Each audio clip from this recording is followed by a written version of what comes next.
सर्वाधिक महाराष्ट्राकडून जीएसटी केंद्र सरकार आणि राज्य सरकारात गोळा होतो आणि एवढा मोठा निधी तिजोरीत केंद्राच्या दिल्यानंतर महाराष्ट्राला न्याय मिळत नाही।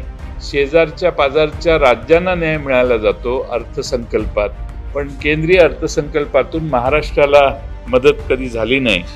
पेट्रोल, डिझेल, घरगुती गॅस सिलेंडर याचा सगळा खर्च, विजेचे दर वाढतायत, प्रवास खर्च वाढतोय आणि अगदी 2 वेळेचं जेवणाचं ताट देखील आता महाग झालेलं आहे। एकीकडं प्रत्येक गोष्टीत महागाई करायची आणि दुसरीकडं फक्त 1500 रुपयात बोळवण करायची, ही परिस्थिती महाराष्ट्रात आज हे सध्याचं सरकार करते। असुविधा, कायदा सुव्यवस्थेचा उडालेला बोजवारा, त्याचबरोबर भ्रष्टाचारामुळे उद्योग प्रकल्पाची महाराष्ट्राकडे जी पाठ फिरलेली आहे, उद्योजकांकडून महाराष्ट्र प्रकल्पासाठी राज्याच्या यादीतून महाराष्ट्राला वगळण्यात आलेलं आहे।